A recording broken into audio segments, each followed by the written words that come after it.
Welcome back to Hiking with Kathleen. So Shannon and I had prepared to wrap up our East Coast trip all the way out to Newfoundland a few days ago. But as it turns out, on our drive back, we've already been away from home for a month. So what's the rush? We decided to stay a couple of nights in New Brunswick, and we're at a campground called Ponderosa Pines. Really nice campground. We wanted to actually be able to put our kayaks in the water, so we still hope we have an opportunity to do that.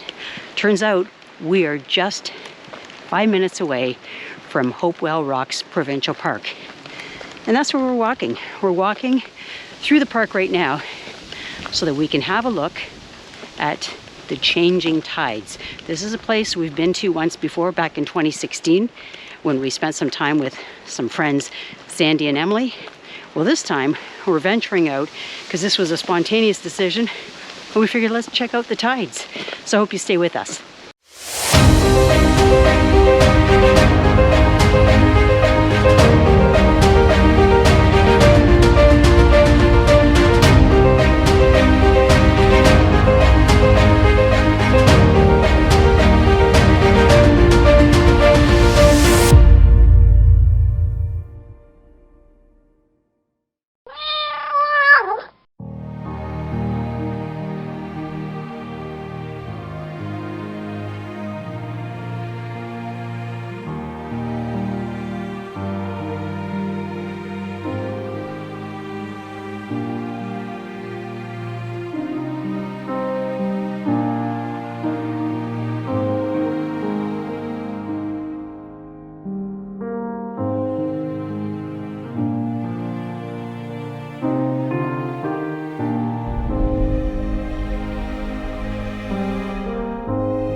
It's a pretty trail that they're maintaining to get down to the viewing platform, and it's meant for a lot of traffic, and they had a couple of buses out front, so we realize it's a tourist attraction because this is the most impressive rise and fall of the tidal waves, I think, in the world.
So we've had a chance to drive around town a little bit, and we left Hopewell Rock and we're arriving at Elma Lobster Shop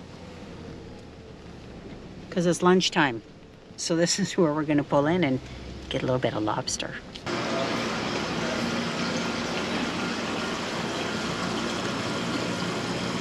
So we're going to have some lunch and we're going to select which lobster we want. We'll have one that's already been dispatched. So we're back at a place that we haven't been to since I guess about 2016. So we went ahead and we selected our lobsters. Shannon, how do you feel about having a lobster meal ahead of you? Love it. Absolutely love lobster. Yep, so this will be our third meal since being out on this East Coast trip. And we're looking forward to it. We just happened to choose a perfect spot where we'll be able to eat it and have a view of, I guess, the Bay of Fundy. So anyway, we're looking forward to this. The lobster has arrived.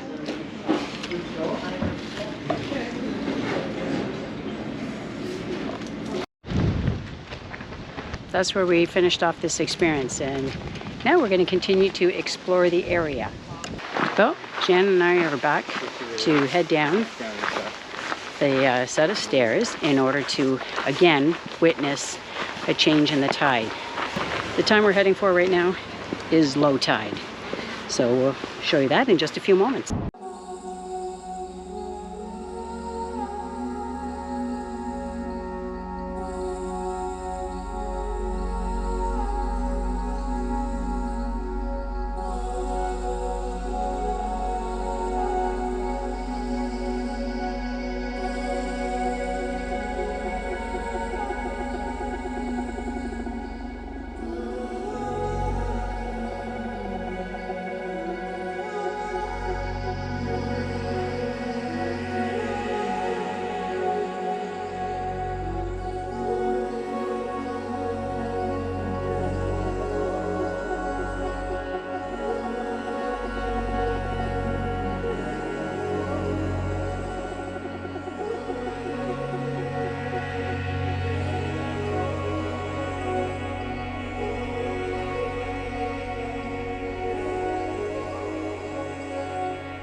Well, good morning. We're on our way to our final campground on this journey.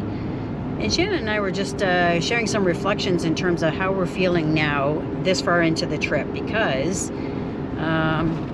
today would actually be 1 month that when we left home. And so this is now July 13th, 2022. We just completed 2 nights at a campground in New Brunswick, and we're just saying that we thought that was a really great idea to just sort of slow down our journey to go home. We felt like we wanted to be, you know, basically off the ferry and bolting through the East Coast to get back home. But you know, that wasn't making it fun for us. It was making it feel a little bit more stressful. So I guess just giving you a little bit of feedback to be able to plan your trip however it is that works for you. We are retired, so we have a little bit more flexibility in our schedule. The thing that I think helped us is the long ride to the ferry ride itself, which is sometimes unsettling because of the movement of the vessel over the water in the ocean, and then the long drive the next day to get to, in our case, the first campground. It kind of wore us out.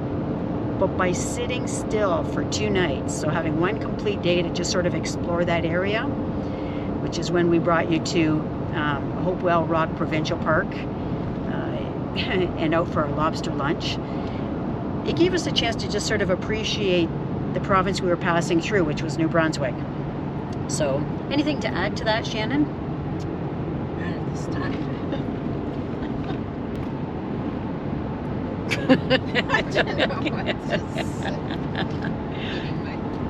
Okay, well, she's eating her protein bar, and she's just, I think, a lot more rested now that we're doing it this way. So we wanted to just give you that feedback. The campground that we're headed toward now was also supposed to be just a truck stop, but we decided to put down some roots only for the night, which means we're not even going to disconnect the truck from the trailer. And it is in Porto Oies in Quebec. And it was a campground that was recommended to us by some friends that have stayed there previously, that we've also had on our YouTube channel in the past, and that was Maria and Rod. So they've stayed there, and we figured, well, we'll give that a try. It looked like a nice campground, and then we only have one more stop in Ontario before we actually head home. So we'll catch up with you again.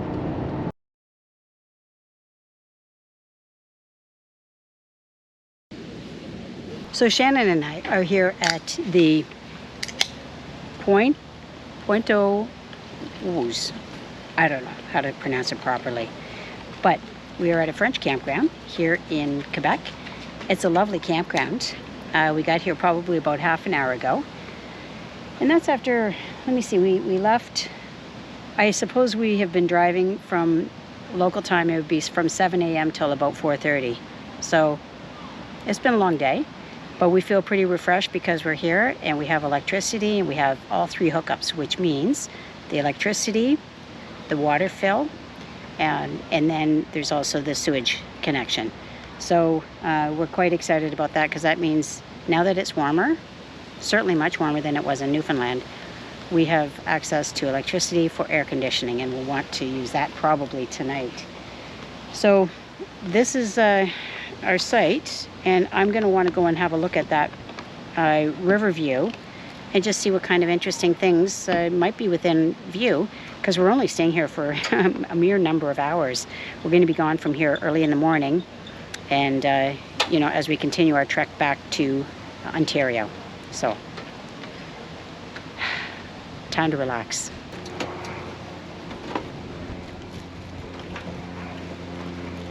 So I came down here in order to have a look to see what I could video as far as scenery and wildlife goes.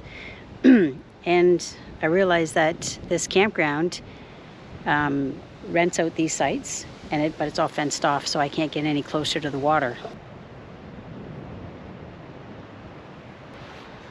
So if you're one of the ones, you know, camping here, you'd have a beautiful view. But the problem is that you can't get any closer to the water, and of course it's because there's probably a steep drop off. So anyway, I had no idea what to expect. I just saw there was a body of water that was adjacent to the campground. So it's beautiful here. And the mountains are quite a ways off in the distance. What a beautiful day though. We really lucked out on the kind of weather we're getting.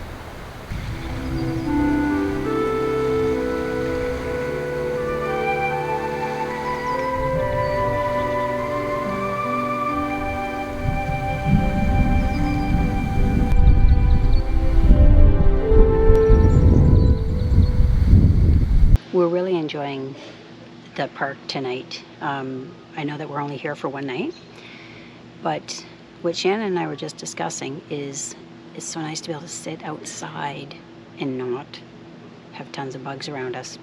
So kind of reflecting on our overall trip out east, and unless it was really windy like Fogo Island, which is where temperatures were more about 18 to maybe 20 degrees, the advantage to having a lot of wind is you don't have a lot of bugs hanging around.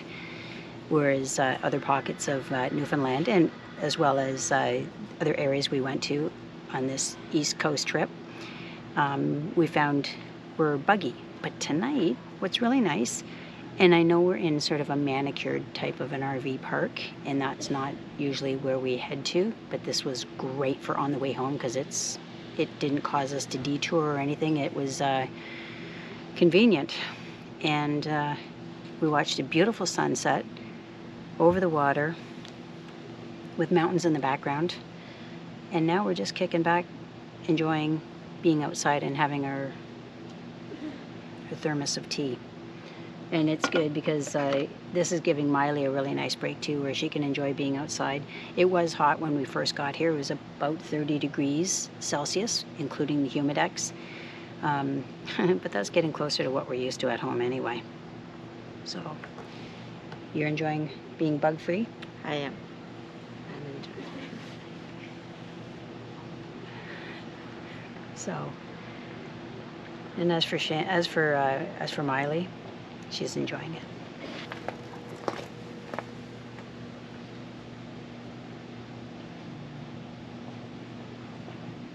Miley's not very interested in us right now because she's hunting from her basket.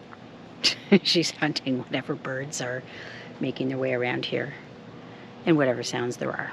So that pretty well closes off our video for tonight. Thanks for joining us.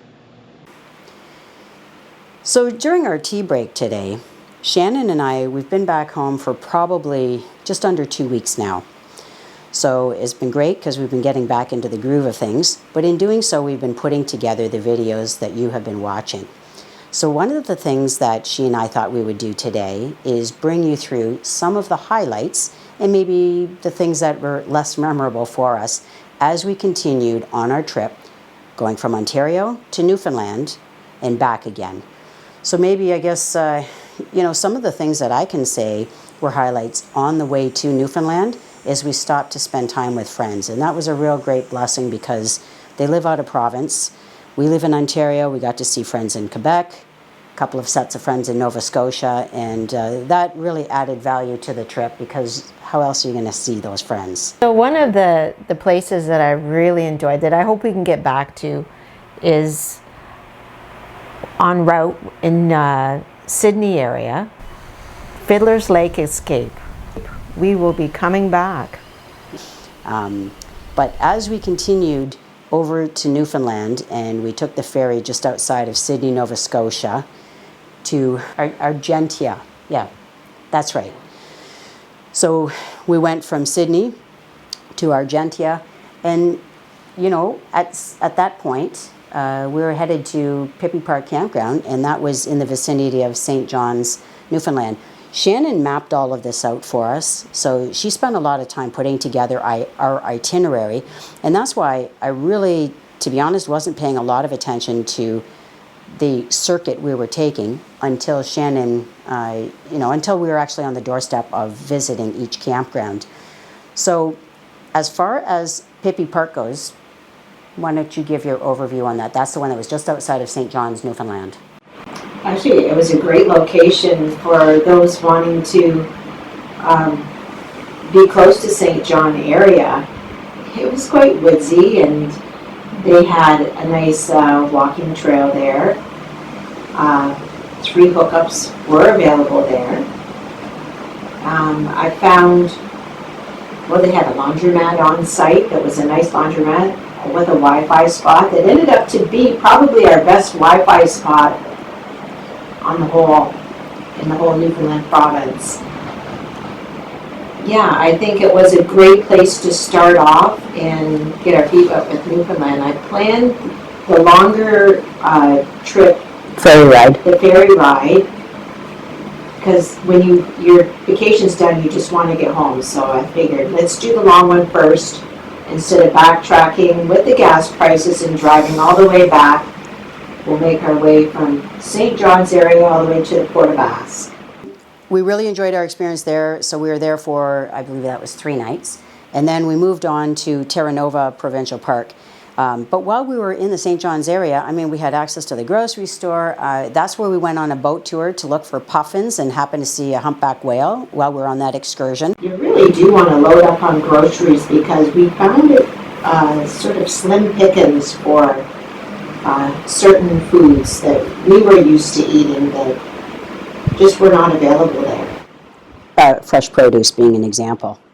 So once we left Pippy Park, we went on to Terra Nova, and I believe we spent 4 nights there. That was a great experience. It was a wonderful park. That's where I did the coastal trail, where I was really happy to see Shannon at the tail end of it because I had water with me, but I was so tired because I took an hour getting to that trail, so I don't know. I think all said and done, I was out on that trail for about 4 hours. Some of it in the woods and some of it in direct sunshine. But it was a beautiful trail. It was a beautiful park. If you're interested in going to Terra Nova, that's where they have what I believe are called sky huts. And those are buildings that have beautiful views. So they're built up on stilts. You can have a chance to see basically the ocean from there. So yeah, it was a really pretty setting. Any other kind of feedback about Terra Nova Provincial Park? National Park, sorry. When I was doing my research on that, they were promoting night watching. I guess there's less light pollution around Terra Nova, therefore better viewing for the stars. We never, well, I guess We were in bed by then. we just can't stay up that late to enjoy that. Yeah. But that is available for those who are interested in that. And part of the reason is we get up early. So when we get up early, we kind of burn out early at the other end. And again, as the gate attendant who checked us in said, it's like glamping because we had 3 hookups there too.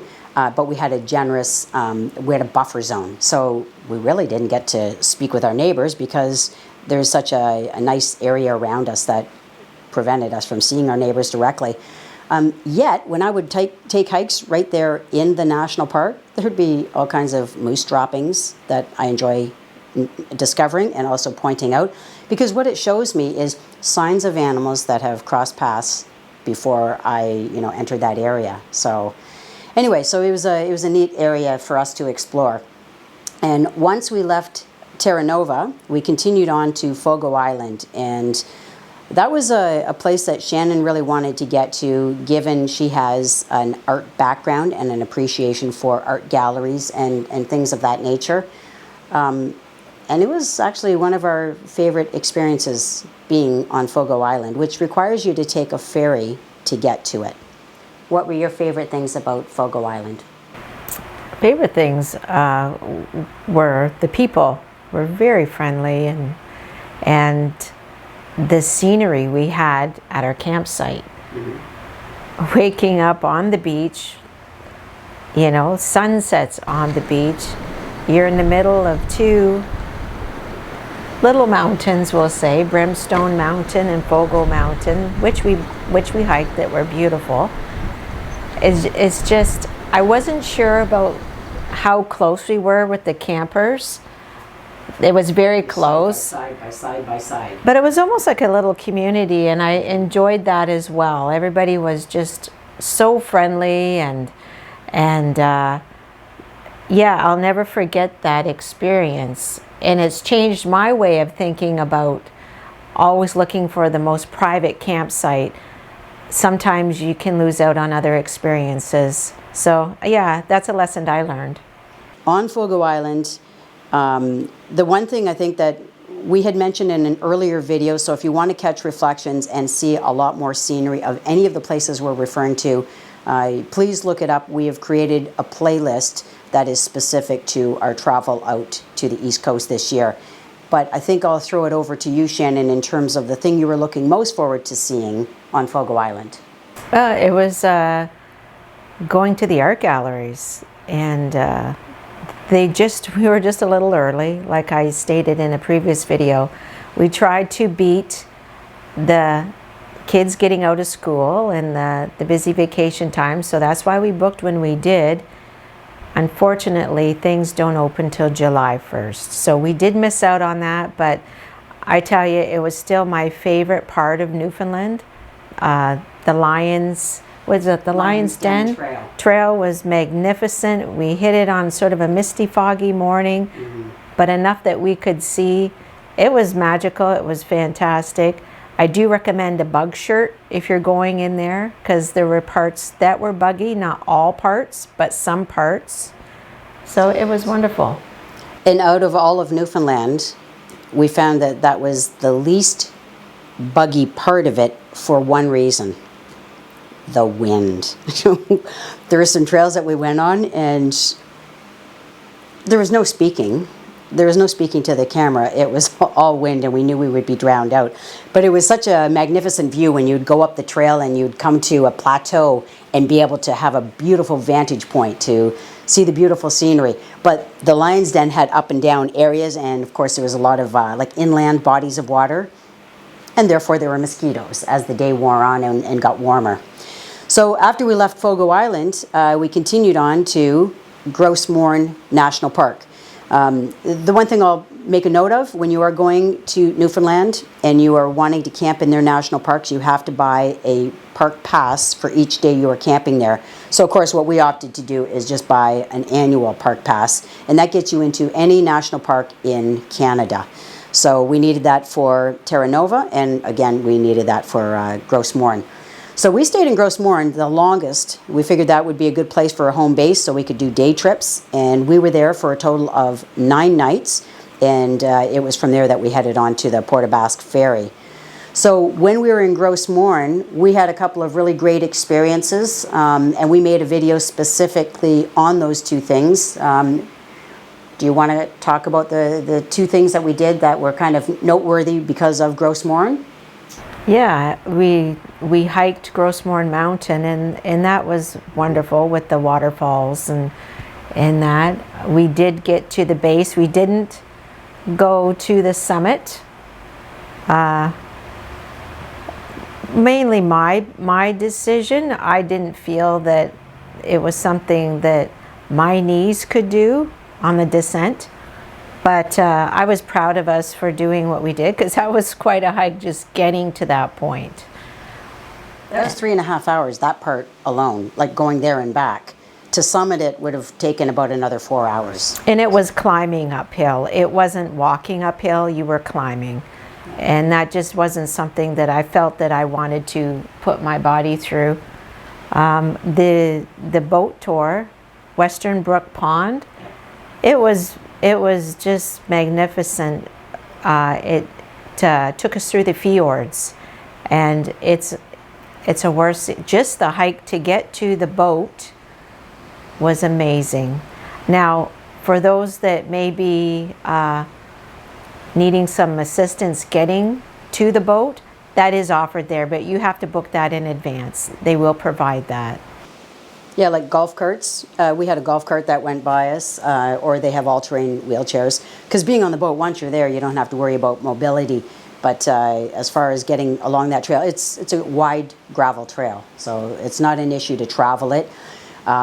So the thing that was most amazing for me about the Western Brook Pond is this is an inland fjord that was created during the glaciers. It's an area of land that was carved out during the melting of the glaciers, and it's all freshwater, pristine freshwater. So the boats that are used, there are 2 tour boats that have been hired by the National Park to do these tours, and those have motors that are environmentally, that have the reduced environmental impact because they are traveling in this rather pristine water. It is also interesting to us that we got to see 2 women after the 16-kilometer drive to the end of that lengthy pond. They were let off. There's a dock that's 4 people that are getting let off at that point.